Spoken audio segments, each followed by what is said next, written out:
khotbah. Ada yang sudah posting, terima kasih atas postingan yang belum posting. Nanti setiap minggu kita harus posting, yaitu apa temanya? 1, 2, 3.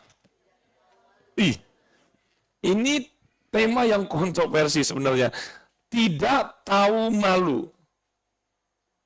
Emangnya ada di Alkitab, tidak tahu malu itu maksudnya kitanya tidak tahu malu, apakah kita harus tahu malu? Nah ini kan menjadi tanda tanya besar. Oke, mari kita masuk di dalam Lukas 11. Nggak usah dibaca dulu. Saya mau kita harus baca judulnya dulu. Lukas 11 ayat 5, di situ apa? Judulnya? Lukas 11 ayat pertama dulu. Apa judulnya di situ kita lihat? Ya yang di LCD nggak apa-apa di ayat 5. Ya. Apa? Hal berdoa. Siapa di sini yang sudah pernah baca satu perikop ini, hal berdoa, angkat tangan. Masa nggak pernah baca? Serius, pernah baca nggak hal berdoa? Bapa kami di dalam surga, pernah baca nggak ini? Pernah ya? Pernah ya? Tapi ada sesuatu rahasia yang sebenarnya itulah isi hati Yesus, tetapi tidak dimunculkan oleh kebanyakan anak-anak Tuhan, organisasi ataupun gereja-gereja. Mereka hanya menunjukkan doa Bapa kaminya, tetapi dalam konsep yang seperti apa mereka kurang dapat. Jadi ketika saya kasih instruksi, kamu tolong lakukan ini dan segala macam, misalnya contoh, ayo kita berbagi di luar. Kita hanya melakukan berbagi di luar, tapi di luar itu kita berbagi sembako atau takjil misalnya, kita tuh nggak tahu dalam konsep yang seperti apa. Karena kita hanya berhenti di doa Bapa kami, di ayat berapa? Itu Bang berhentinya? Di ayat ke-4, betul ya? Betul kan? Dan janganlah membawa kami ke dalam pencobaan. Amin. Cuman sampai situ. Tetapi keutuhan doa Bapa kami tidak pernah benar-benar 100% tersampaikan kepada anak-anaknya. Ini benar. Saya saja baca-bacain, ternyata memang kita harus baca Alkitab itu harus secara apa? Utuh. Amin. Oke, mari kita lihat. Misalnya contoh saya bawa takjil, Bapak Ibu tidak melakukan instruksi yang berikutnya. Bapak Ibu hanya bagi takjil, tetapi Bapak Ibu tidak ngomong, terima kasih, Tuhan memberkati. Memang dari ayat 1 sampai ayat 4, saya instruksikan, ini begini-begini, nanti yang dikasih beras, ini begini, nanti yang dikasihnya telur apa, ke depan. Padahal saya di belakangnya, nanti kalau ketemu, senyum, terima kasih, dan sampai jumpa kembali, itu instruksi selanjutnya. Tapi begitu praktek, kita hanya masukin semoko, kita hanya kasih orang. Ada yang satu, kasih orangnya begini doang, mulutnya cemberut, ada yang bahkan anak muda, dilempar. Sehingga ketika balik, itu tidak sesuai dengan apa yang saya mau. Betul kan? Betul, sama-sama ngasih. Tapi tidak sempurna. Itu dia. Jadi tidak lengkap. Mari kita lengkapi doa Bapa kami ini. Tolong dinaikkan Pak yang ini. Lihat di ayat 5, kita baca semua. Mari kita semua bangkit berdiri, bergantian baca sampai ayat 13. Siap-siap ya? Siap-siap. Amin. Nah, cuma 5 orang. Cuma 10. 1, 2, 3, saya dulu. Lalu katanya kepada mereka, jika seorang di antara kamu pada tengah malam pergi ke rumah seorang sahabatnya dan berkata kepadanya, saudara, pinjamkanlah kepadaku 3 roti.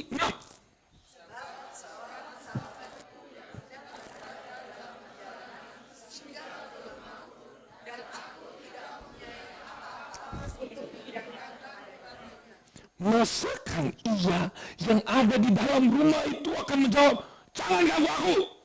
Pintu sudah tertutup. Aku serta anak-anakku sudah tidur. No, pergi aja. Aku tidak dapat bangun dan memberikannya kepada saudara. 8.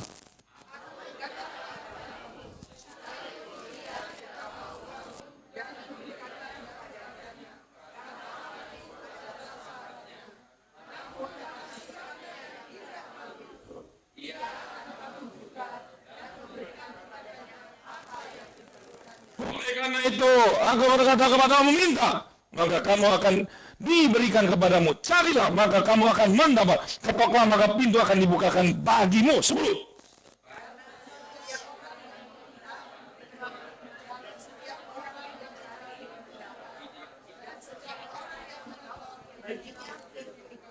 Ya, sampai situ aja dulu. Sampai situ saja dulu. Oke, bilang kiri kanan, konsentrasi, konsentrasi. Awas ya, ini jangan sampai kita miss di sini, karena ini keutuhan doa Bapa kami. Dan ini adalah isi hati Tuhan, katakan isi hati Tuhan. Ya, siap-siap. Lihat di sini, yang ingin saya tanya sama Bapak Ibu, pemuda-pemudi, sekolah minggu semua, ini bicara tentang makanan kah? Yesus kan perumpamaan. Perumpamaannya tentang minta makan. Pertanyaannya, apakah ini tujuannya untuk makanan? Minuman? Iya atau bukan? Jawab yang kuat. Bukan. Jadi untuk apa tujuannya? Perikopnya, baca yang kuat. Perikopnya di ayat 1 sebelum ayat 1. 1, 2, 3. Ini kurang kuat. 1, 2, 3. Yang kurang kuat. Tujuan Yesus mengadakan ini untuk hal berdoa. Bukan untuk minta-minta, makan, minta yang lain. No. Saya mau tanya, doa bersama-sama biasanya letaknya di mana? Di mana tempatnya doa bersama-sama bersekutu? Di gereja. Harusnya metode 100% isi hati Yesus itu dilakukan di gereja. Tetapi sayangnya di gereja hanya melakukan setengahnya. Saya kasih bukti. Lihat di ayat 5. Katanya kepada mereka, jika seorang di antara kamu pada tengah malam pergi ke rumah seorang, ada kata ini penting. Catat itu, catat di catatan kita. Catat sahabat.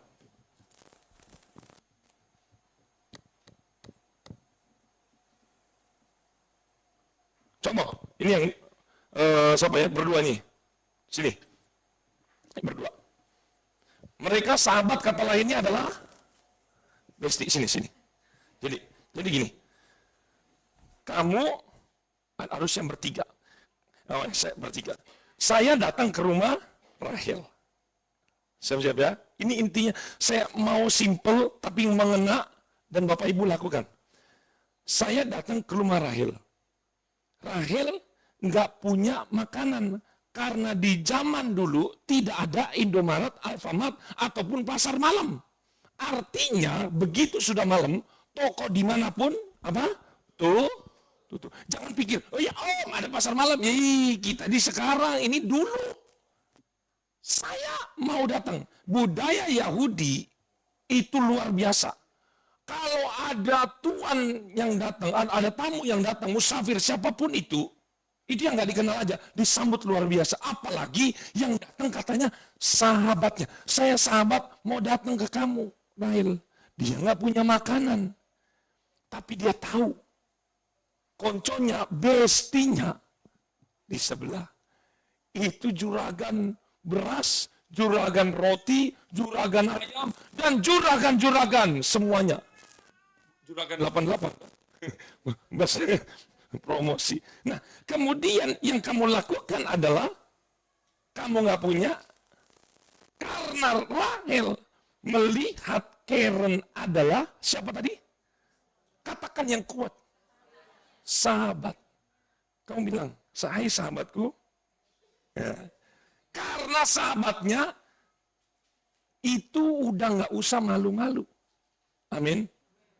Di sini penting, silakan duduk.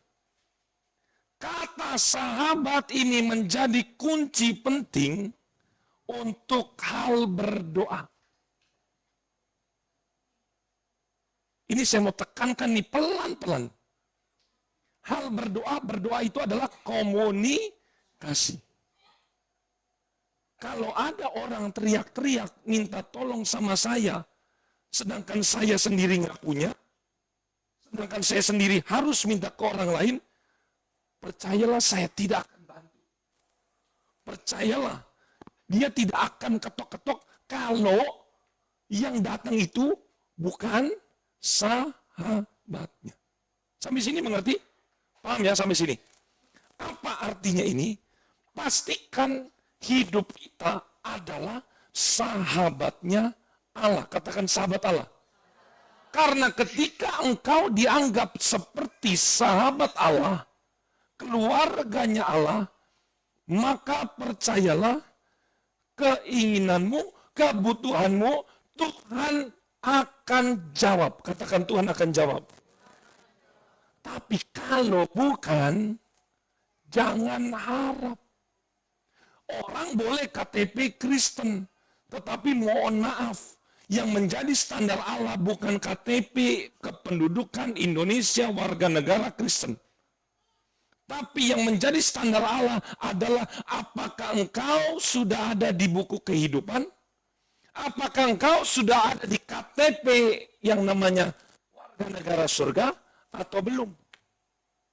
Itu yang menjadi masalah. Tapi kalau Tuhan menganggap engkau sahabatku, selamat. Katakan kiri kanan, selamat kamu sahabat Allah. Ini ayat 5 dulu ya. Ayo Bapak Ibu gantian baca. Saya dalam berapa minggu ini khotbah terus lagi. Ya. Bantu saya. Ayat 6, 1, 2, 3. Sebab ulang. Ini katakan ini penting sahabat. 1, 2, 3. Sebab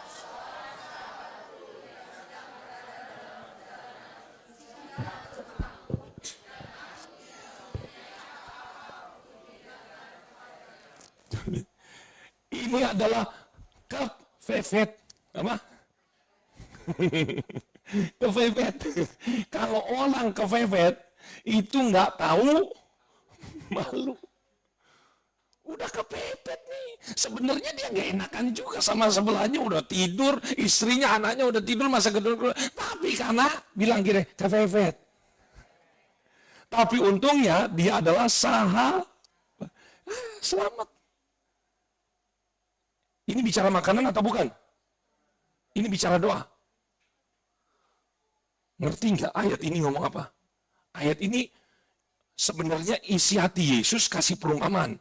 Kalau engkau datang berdoa, saya mau engkau adalah sahabat pertama. Yang kedua, saya mau engkau berdoa dalam posisi kepepet.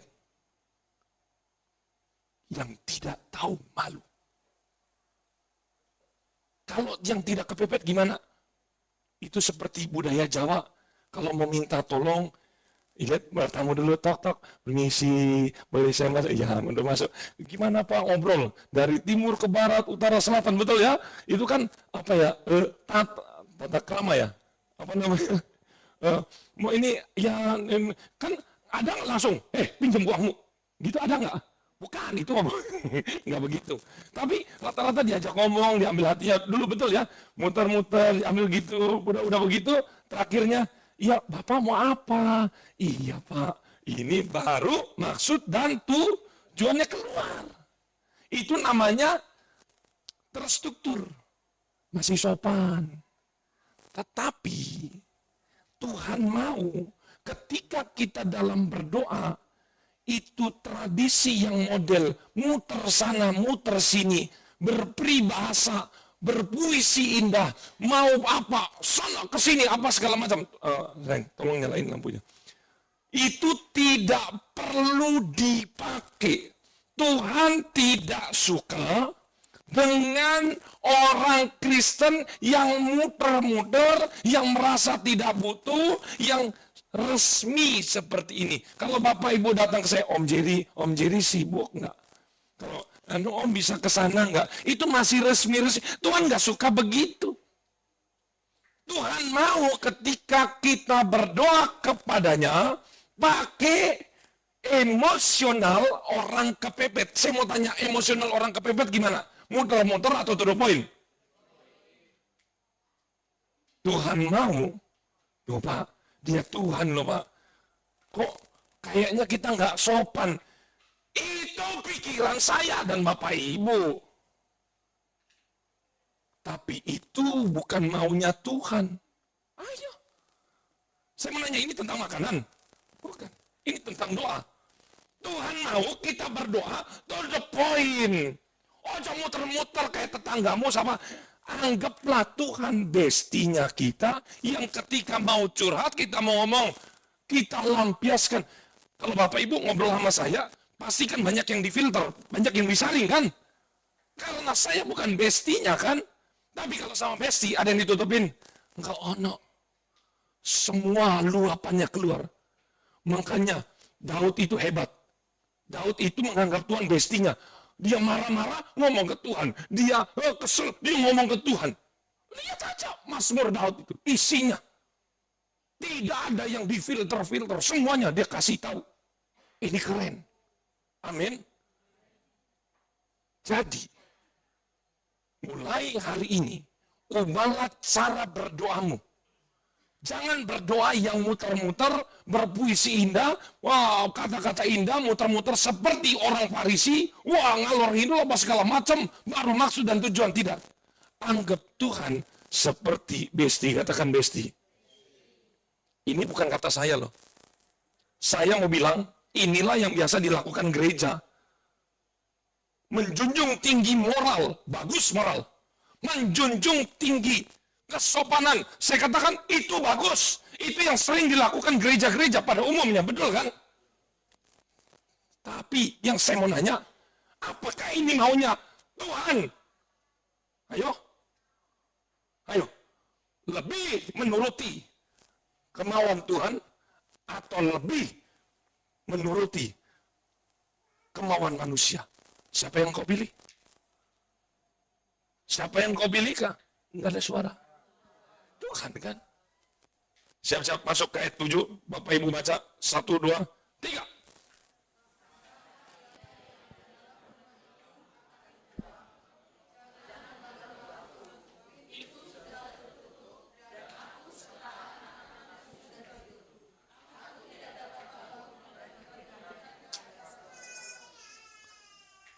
Ini kata siapa? Ini kata yang punya makanan. Yang punya makanan ini dia berpikir, betul saya capek, betul saya udah tidur, tapi masa saya nggak mau kasih? Artinya ayat ini ngomongin apa? Tidak ada pilihan. Selain apa? Memberi. Katakan kiri kanan, tidak ada pilihan. Ketika saya ngomong ini, Bapak Ibu praktek mengeluarkan suara. Saya nggak mau di ibadah gereja ini seperti KKR, kebaktian kuburan rohani. Nah, sepi. Jangan jadiin kuburan. No. Saya mau kita semua meskipun di dalam gereja tetapi hati kita kepada Tuhan anggap itu seperti besti. Jangan anggap Tuhan itu jauh. No. Aduh, jangan konsep itu jangan. Next di ayat yang keberapa? 8. 1, 2, 3. Ini puncak ayat ini. Nanti Bapak Ibu pelan-pelan baca ya. Anak-anak, awas yang nggak baca ya. Baca semua. 1, 2. Aku berkata kepadamu, sekalipun ia tidak mau bangun dan memberikannya kepadanya, karena, catat, ulang lagi, karena apa? Terus, namun karena, ini pelan-pelan, namun karena sikapnya yang tidak, kok malunya hilang? Sikapnya yang tidak tahu malu itu, ia akan bangun juga dan memberikan kepadanya apa yang diperlukannya. Saya mau tanya nih jujur, yang nulis ini siapa? Yang nulis ini, yang ngomong siapa ini? Yang ngomong kan Yesus. Yang nulis siapa? Lukas. Lihat, Yesus ngomong begini, ada karena sikapnya yang tidak tahu malu. Mau tahu nggak? Maksudnya Allah itu adalah ketika engkau berdoa, jangan malu-malu, jangan jaim-jaim. Ojo, kok rasanya jauh. Tuhan sudah bosan dengan cara berdoa yang demikian. Tuhan sudah ekstrim, muak dengan doa-doa yang menurut aturan kerajaan. Tahu kenapa saya bilang begitu? Karena saking muaknya, dia nggak mau jadi raja. Terlalu jauh saya dengan anak-anak saya. Terlalu sopan sekali, anak-anak saya terlalu takut. Makanya dari surga yang sangat tinggi, dia raja di atas segala raja manapun. Dia, bayangin, saking dia bosannya, dia tinggalin surga. Yesus tinggalin surga, dan dia menjadi sama seperti manusia. Gak ada amin. Yesus bosan. Saya duduk di sorga di singgasana. Orang lain menyembah formal. Tahu? Kesukaan daripada Yesus itu dia belusukan. Betul. Kita tahu 2000 tahun lalu dia turun kan? Menjadi apa? Sama seperti manusia, pekerjaannya apa? Tukang kayu. Kemudian menurut Alkitab yang dicatat adalah dia naik ke surga. Kemudian dia mengatakan, saya akan memberikan apa? Roh Kudus. Pertanyaan saya, ada sesuatu yang tidak dicatat di dalam Alkitab. Tetapi apakah Allah itu berhenti bekerja atau tetap bekerja? Allah kan tetap bekerja. Apakah kita tidak curiga? Seorang Allah yang pernah tercatat dalam sejarah dia pernah turun. Apakah dia nggak pernah turun lagi? Melalui hal berdoa ini, saya tahu isi hati Tuhan. Dia paling suka belusukan. Dia paling suka, dia turun. Dia masuk ke desa-desa. Dia masuk ke pelosok-pelosok. Makanya sampai di Soe, ada mujizat di sana. Dia tidak suka singgasana yang tinggi. Dia suka jalan-jalan di tempat-tempat di mana tidak diperhatikan, di mana hati-hati yang terluka, di mana pinggiran-pinggiran. Saya mau tanya, Tuhan datang, ini waktu Yesus jadi manusia, saya mau tanya, apakah dia datang untuk raja-raja dan para orang kaya? Apakah dia datang untuk para orang sehat? Enggak. Apakah untuk para orang kudus? Enggak. Dia datang justru mencari orang-orang yang terhilang. Coba kita lihat, ada namanya anak bungsu dan anak sulung. Anak bungsu dia tunggu-tunggu. Bahkan anak bungsu yang baunya udah kayak babi, dia peluk. Hari ini Bapak Ibu bertobat, mengubah cara konsep kita bahwa Allah yang kita ini kudus, tinggi, no, jangan. Saking cintanya kepada kita, hari ini pun dia akan turun masuk ke dalam hatimu. Yesus suka belusukan masuk dalam hati. hati kita kotor, hati kita itu seperti tempat sampah. Tapi Yesus suka. Gak apa-apa saya jadi pemulung. Serius. Gak apa-apa aku jadi pemulung, saya ambil sampahmu, saya bersihkan semua. Tetapi syaratnya satu, buka hatimu. Aku bukan Tuhan yang jauh di surga, tetapi aku adalah Tuhan yang dekat. Adalah aku. Tuhan hanya sejauh.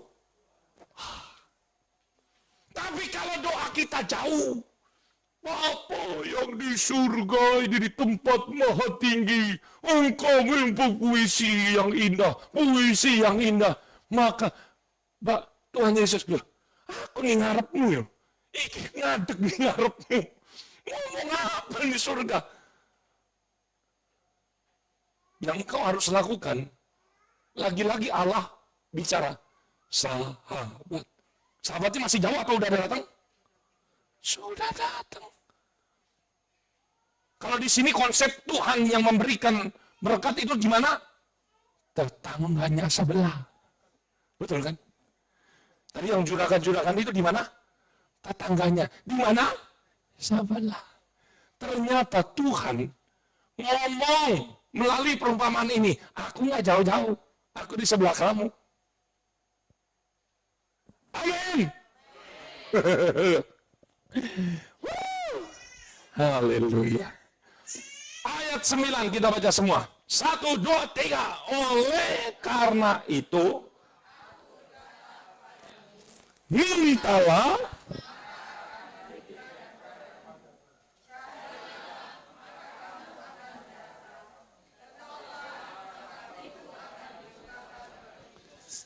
kemarin pengertian kita minta Tuhan. Ketoknya gimana? Ketok. Assalamualaikum. Salam.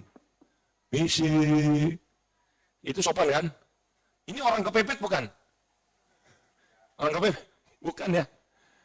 Salam. Salam. Begitu kan? Saya mau tanya. Tadi kan kita sudah dapat isi hati Tuhan. Betul? Betul? Udah dapat isi hati Tuhan. Kalau begitu, mengartikan arti. Carilah, mintalah, ketoklah. Mintanya yang seperti apa? Ayo, jawab. Minta yang seperti apa ini? Hah? Pak, minta Pak. Ya betul? Betul nggak? Ubah konsep kan? Baru hari ini tahu kan? Coba kiri kanan, baru tahu kan? Ini masih bangun apa udah tidur? Bangun, bangun, semua bangun. Ketika kita baca ini, kalau sudah mengerti konsep di atas, cara mintanya, Pak, Jerry, ada makan Pak, tolong Pak, minta. Begitu ngomongnya? No. Minta yang minta. Ngomong seperti Tuhan. Saya ini, udahlah Tuhan, gak usah muter-muter Tuhan. Saya lagi butuh makan. Tahu gak cara mintanya yang paling bagus? Yang paling mengena adalah seperti orang buta, Bartolomeus. Kalau nggak salah itu namanya. Bartimius. Kebalik-balik. Katakan Bartimius. Tahu cara dia meminta gimana? Pak, coba Pak, teriak Pak. Yesus anak Daud, kasihanilah kami. Itu baru pertama. Yesusnya lagi jalan-jalan. Ibu Julius marah-marah. Diam lu. Diam. Wah, ini ibu-ibu receh semua. Pak, 2 kali lipat Pak suaranya Pak. Yesus anak Daud, kasihanilah kami. Tambah lagi nih anak-anaknya marah. Diam aja, coba marahin dia. Pak, diam Pak. Ayo berani nggak?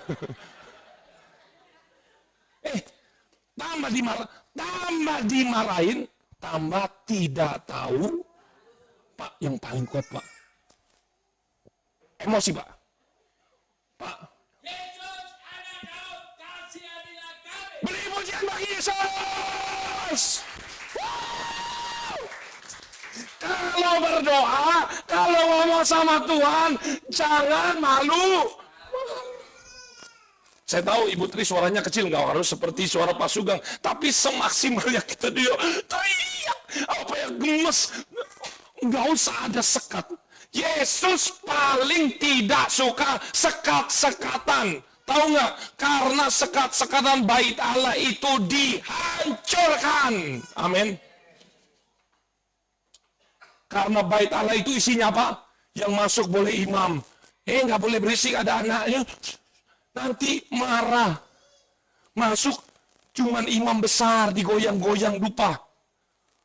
Tapi ada saatnya Yesus berkata, bukan lagi di dalam gedung, tetapi aku bosan, aku muak ada di gedung. Kalau memang gedung nggak ada yang datang, aku nongkoi aja. Coba kalau bapak ibu, anak-anak jadi Tuhan, ada di bait Allah, hanya diboleh masuk satu, nungguin aja. Setiap tahun sekali masuk. Terus kerjaan Tuhan ngapain? Dong. Pak, bosan nggak Pak? Bapak bosan nggak? Bosan nggak? Jengkel kalau saya jadi begitu. Duduk. Endi wong iki? Mana anak saya? Udahlah. Dia tinggalkan kekudusan singgasana yang hebatnya. Dia turun. Udah sekarang ganti. Bait Allah, bubar. Saya mau bait Allah itu adalah belusukan di dalam hatimu.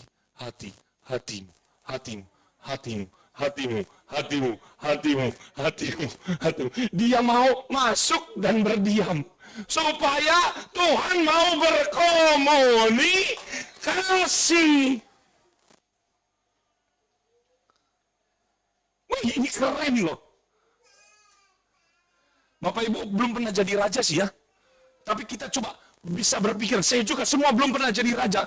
Tetapi bisa bayangkan betapa membosankannya di raja itu. Dia hanya ketemu menteri, 1, 2, begitu aja, ngadain begitu aja. Setiap hari begitu-begitu. Tuhan ubah semua konsep kerajaan. No. Hai, buat apa raja-rajaan? Tapi saya nggak pernah ketemu. Saya nggak pernah lihat nangis rakyat saya. Saya nggak pernah lihat dia ketawa rakyat saya. Makanya Yesus menyamar. Ya, konsepnya. Dia menyamar menjadi rakyat jelata. Dia lihat, waduh, ibu-ibu ini ternyata susah. Aduh, yang di sana sakit. Meskipun Yesus menyamar, anggap ini ya, sebagai manusia, padahal dia adalah raja, tetapi kuasanya tetap raja. Amin. Sekarang Yesus nggak perlu nyamar-nyamar lagi. Yesus bukan jauh di sana. Ingat, tonggomu iku Yesus. Engkau tinggal buka. Shalom, Tuhan Yesus, saya butuh makan nih. Tuhan Yesus, saya sakit, Tuhan tolonglah saya Tuhan. Lihat, ini yang mau Yesus atau kita? Yang mau Yesus loh ini. Yang ngajarin siapa? Yang suruh begini siapa doanya? Bukan saya. Bapak Ibu maaf, saya nggak mau ngajarin Bapak Ibu. Konsep doa begini bukan dari saya. Tapi ini semuanya lahir dari Yesus sendiri. Artinya ini keinginan Yesus yang lama hilang, ditelan oleh gereja, hilang oleh organisasi lain. Ini enggak ngomongin gereja manapun, maaf, enggak ada. Yang kita mau bangun adalah hubungan kita dengan Tuhan. Amin. Gak usah lah. Lihat. Di ayat yang ke-10, Bapak Ibu baca semua anak-anak muda, 1, 2, 3.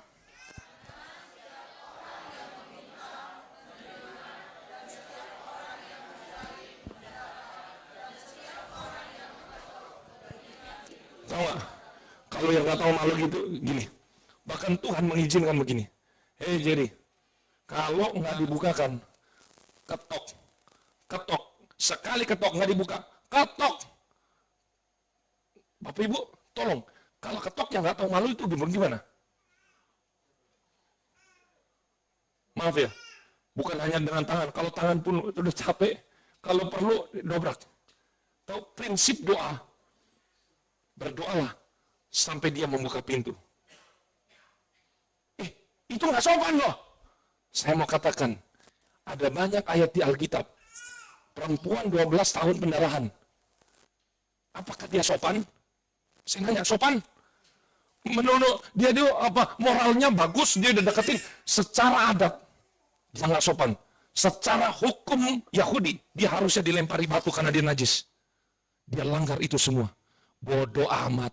Kalau engkau tidak datang, saya yang datang. Bartimeus, bodoh amat dengan moral, dengan sopan-sopan. Kalau saya nggak bisa datang, engkau yang harus datang. Dan harus datang. Kita berseru sampai datang. Dia harus mengetok sampai pintu dibukakan. Makanya doamu tidak dijawab-jawab. Pergumulanmu tidak dijawab-jawab karena engkau baru mengerti 50%.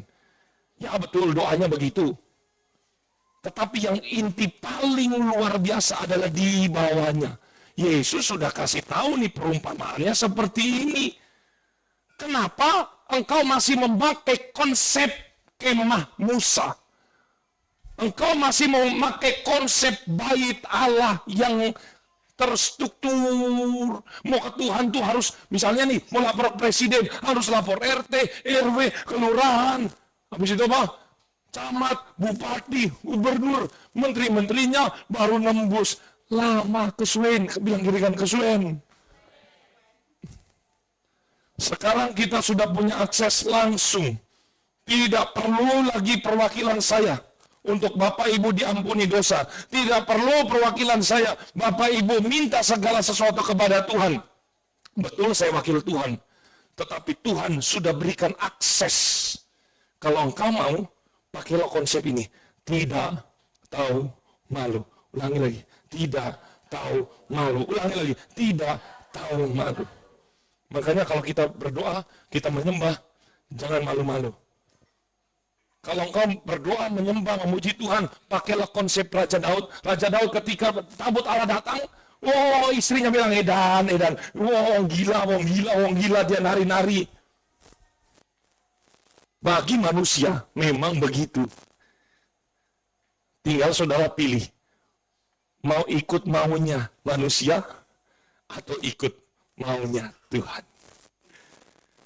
Amin. Baca ayat 11, 1, 2, 3. Bapa manakah?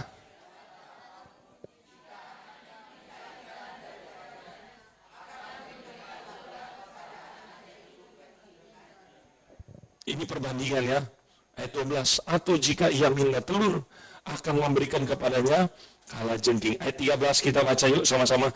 Jadi jika kamu yang jahat tahu memberi pemberian yang baik kepada anak-anakmu, apalagi Bapamu yang di sorga, ia akan memberikan Roh Kudus kepada mereka yang meminta. Tahu kenapa Roh Kudus? Karena Roh Kudus ini yang paling mahal. Bapak Ibu, saudara-saudari, jangan merendahkan kualitas. Roh Kudus nggak kelihatan, emas lebih mahal. No. Karena di dalam Roh Kudus itu adalah pribadi Allah. Artinya ini apa? Ketika engkau meminta aku Tuhan, aku akan memberikannya. Masuk ke dalam hatimu, hatiku juga. Karena jika Allah di pihak saya kecil, Allah besar. Siapakah yang perlu saya takutkan? Tidak ada, bukan? Ini ayat luar biasa spektakuler. Bukankah hari ini kita baru mengerti cara berdoa yang baik, yang benar? Tidak menurut moral yang diajarkan manusia. Tidak menurut seperti, harus halus-halus. Datang Tuhan, pelan-pelan. Bukankah Yesus sudah mengubah ini semua? Dan bukankah ini hati Yesus yang dia tidak suka dengan cara yang formal? Dia mau memakai cara kekeluargaan. Katakan kekeluargaan.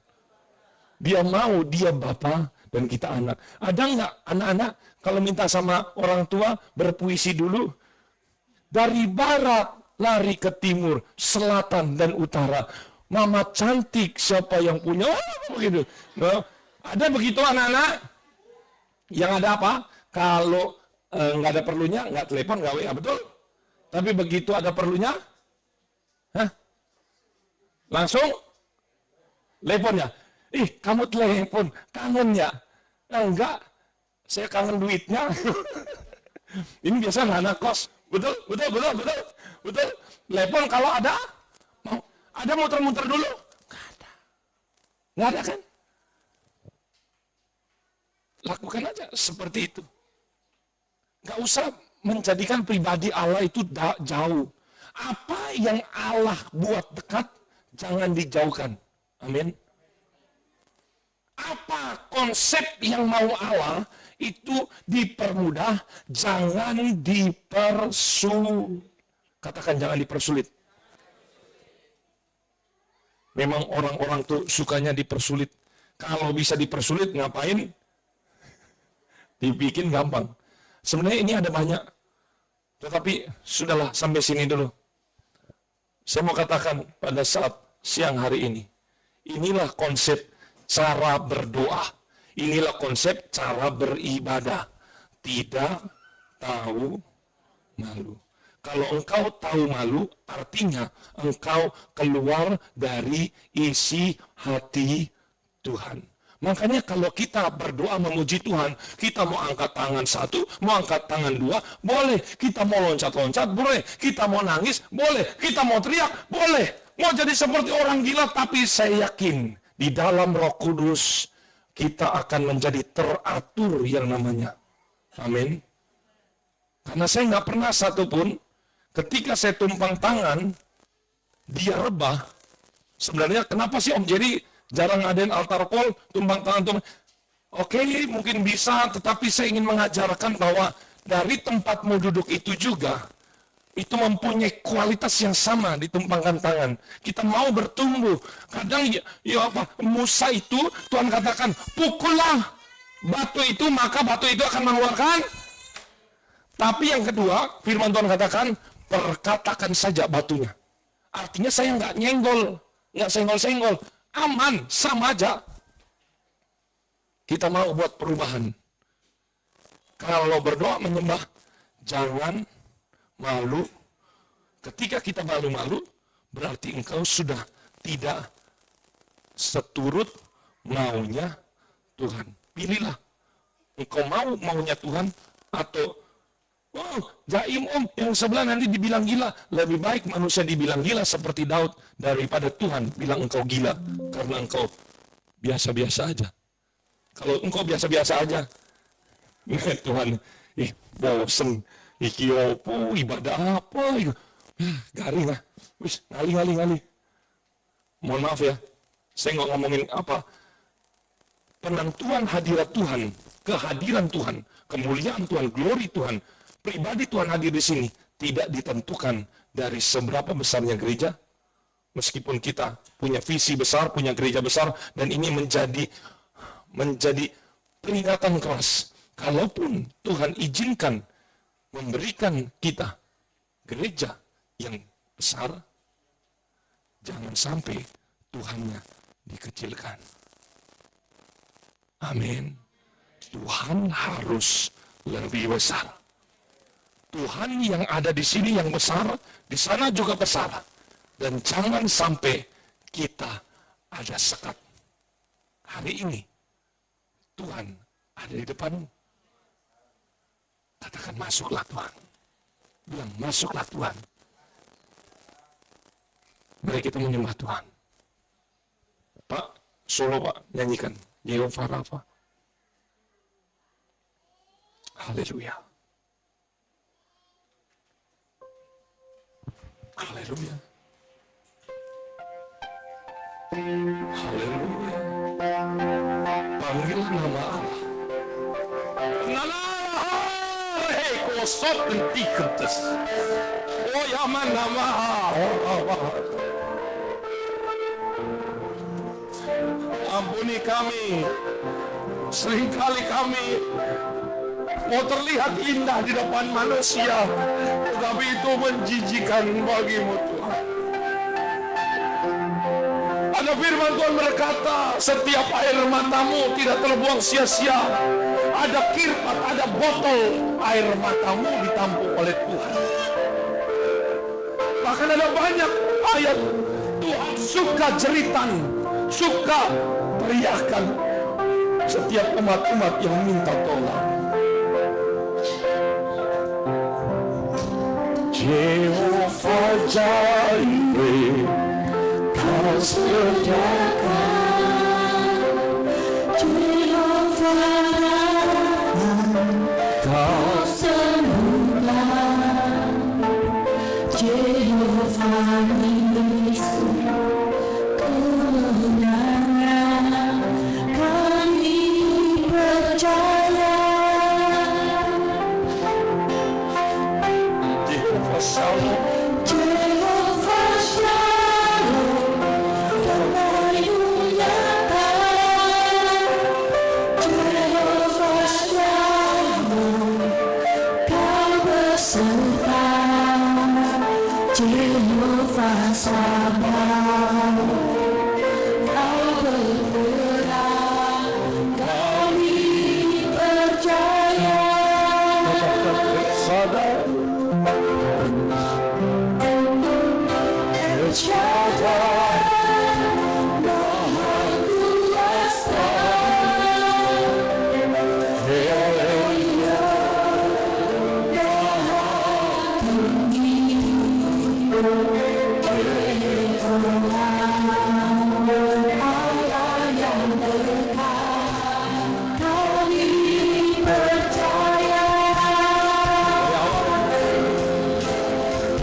Masuklah kau di dalam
salamu.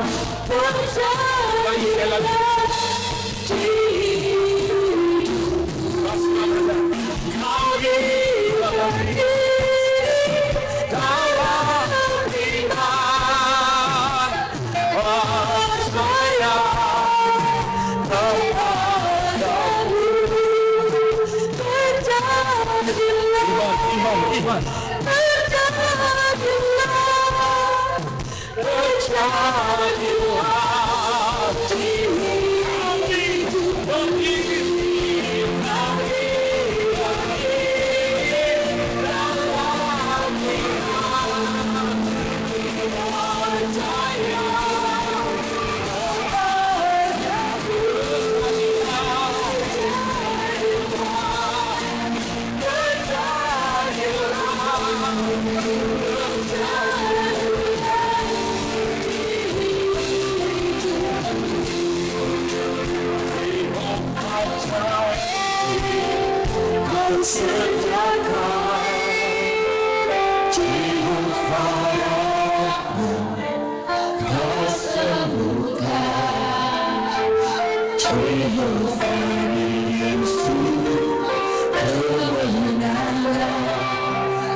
Ada damai.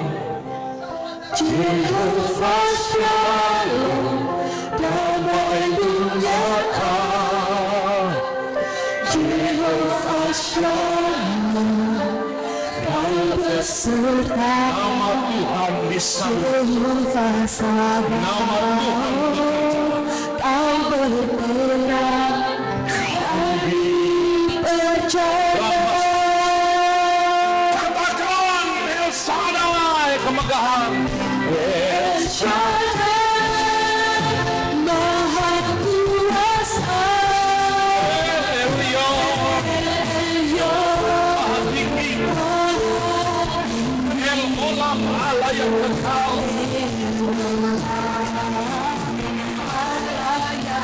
Semuanya musik. Kami percaya.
Percaya kepadamu, terjadilah.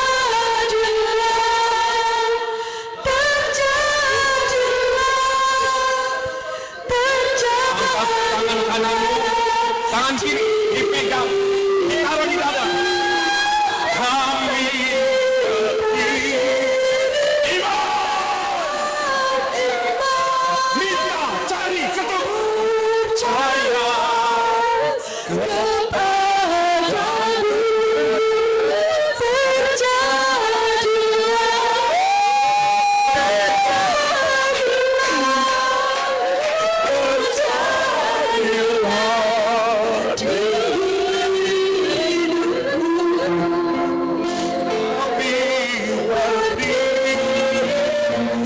kepadamu, bangkitkan imanmu yang mati, iman-iman yang tidur dibangkitkan.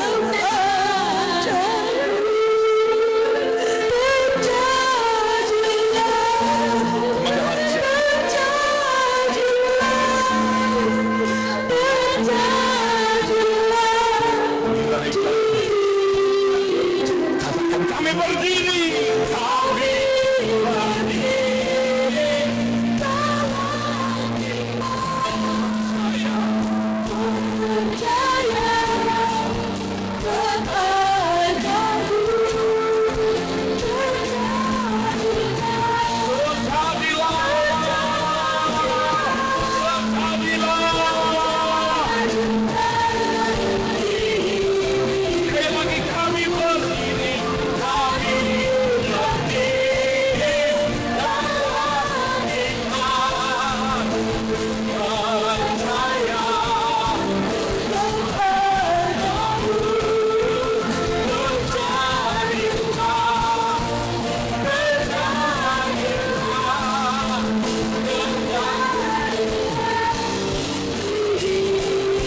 Kedua tanganmu, katakan El Shaddai, El Shaddai Maha Kuasa, El Shaddai Maha Kuasa, El Elyon Maha Tinggi,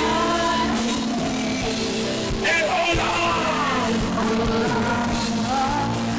Allah yang hebat, kami percaya.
Kami percaya siang hari ini terjadilah ketika kami menyebutkan nama Allah yang berkuasa. Itu akan terjadi dalam hidup kami. Itu akan terjadi di dalam rumah tangga kami. Itu akan terjadi di dalam pekerjaan kami, di dalam pendidikan sekolah kami. Kami percaya terjadilah seperti yang kau imani di dalam nama Tuhan Yesus Kristus. Semua percaya katakan haleluya. Amin. Silakan.